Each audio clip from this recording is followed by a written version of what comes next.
সুলভ মূল্যৰ চাউলৰ নামত দৰিদ্ৰ হিতাধিকাৰীয়ে কি খাইছে সুলভ মূল্যৰ চাউল খোৱাৰ আগতে এতিয়া আপুনি 10 বাৰ ভাবক নহলে আপোনাৰ দাঁতকেইটাৰ লগতে সমগ্ৰ পাচনতন্ত্ৰ নষ্ট হোৱাটো এক প্ৰকাৰ খাটাং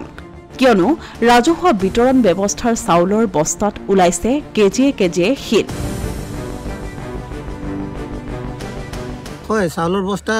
খোলাত আমিও পাথৰ দেখা পাইছো এনেকৈ বেছি না 10টা মান বেগ আহে সবত পাথৰ নাই দুই এটাত কিন্তু মুখ সিলাই বেগ আহে কমো 5-10টা মান প্ৰতিবাৰ আহে আৰু দুই এটা বেগত তেনেকৈ তা মানে এই হিলগুটি থাকে বালি থাকে মেৰাপানীৰ দয়াং গাঁও পঞ্চায়তৰ এলেকাৰ দয়াং সমবায় সমিতিলৈ ভাৰতীয় খাদ্য নিগমে চলিত মাহত প্ৰেৰণ কৰা চাউলৰ বস্তাসমূহ খুলি এতিয়া হতভম্ব হৈ পৰিছে সমবায় সমিতিখনৰ কৰ্মকৰ্তাসকল ৰাজহুৱা বিতৰণ ব্যৱস্থাৰ অধীনত প্ৰেৰণ কৰা চাউলৰ বস্তাসমূহ অধিকাংশ বস্তাতেই প্ৰচুৰ পৰিমাণে মিহলি হৈ আহিছে শিলৰ টুকুৰা আৰু ধূলি বালি এনে লেতেৰা তথা খাদ্যৰ অনুপযোগী চাউল প্ৰত্যক্ষ কৰি সমবায় সমিতিখনৰ অধিকাংশ এজেণ্টে এই পৰ্যন্ত হিতাধিকাৰীৰ মাজত বিনামূলীয়া চাউল বিতৰণ কৰিবলৈ সাহস গোটাব পৰা নাই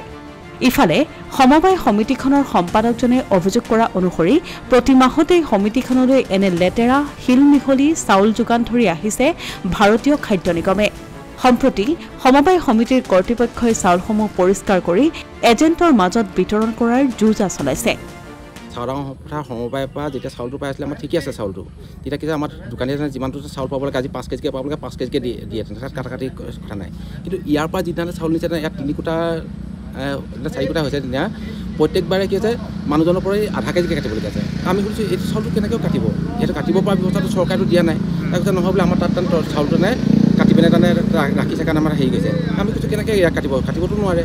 তাৰপিছত কাটিছে ইয়াত আপোনালোকে নিজে যাব তেতিয়া তাৰমানে নিজে গম পাব তেতিয়া আমি আজি আহিলোঁ তেতিয়া সুধিলোঁ যে আপোনালোকে এটা চাউলটো প্ৰকৃততে কাটে নেকি তেতিয়া কৈছে যে মই চাউলটো নাকাটোঁ কিন্তু মই খুজি ৰাখোঁ খুজি ৰাখিলেতো চাউলটো তেতিয়া দোকানে ক'ৰ পৰা দিব ইয়াত দেখুৱাইছে আমি দেখিছোঁ আহি পিনে চিধা পাইছোঁ 70 বেগ মানৰ চাউল তাৰমানে খোলা চাউল তাৰপিছত আমি প্ৰত্যেকবাৰ 70 কেজি চাউল খোলা আছে নেকি তাৰপিছত আপোনাৰ 70 কেজি আমাৰ চাউল তাৰমানে 70 বেগ বুলি নহয় তাতে প্ৰায় আমাৰ তাত খোলা চাউল আহে গতিকে আমি এইখিনি চালি পানি দিবলগীয়া হয় আৰু চাউল চালাৰ কাৰণে তেনেকৈ আমি যিখিনি আমাৰ ইয়াত লেবাৰ কাম কৰে সেই লেবাৰখিনিক আমি কি হয় এই তাৰমানে ইয়াত চাউলটো পাই আমি কিবা এটা কৰি পিনে সিহঁতৰ কাৰণে দৰমহাটো দিবলগীয়া হয় তেনেকুৱা যদি হয় তেতিয়াহ'লে আমাৰ সেইখিনি কেনেকৈ চলিব চাউলৰ কোৱালিটিটো কেনেকুৱা দেখিছে চাউলটো কোৱালিটি দেখিছোঁ তাৰমানে চাউলত তাৰমানে প্ৰায়খিনি হেৰিয়ত যিখিনি খোলা চাউল আছে খোলা চাউলখিনি বেছিভাগেই তাৰমানে লেতেৰা চাউল তাতে পাথৰ ডাঙৰ যথেষ্ট ডাঙৰ পাথৰ বনাইছে এইটো চেইন গেভেল হেৰি নহয় পাথৰ বুলি নহয়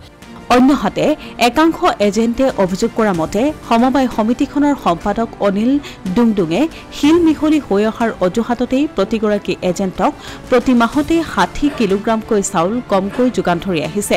যাৰ বাবে হিতাধিকাৰীক চৰকাৰে নিৰ্ধাৰণ কৰা নিৰীক্ষত চাউল যোগান ধৰিব পৰা নাই এজেণ্টসকলে আজি এই পঞ্চায়তত আমাৰ 3বাৰ হল নিয়া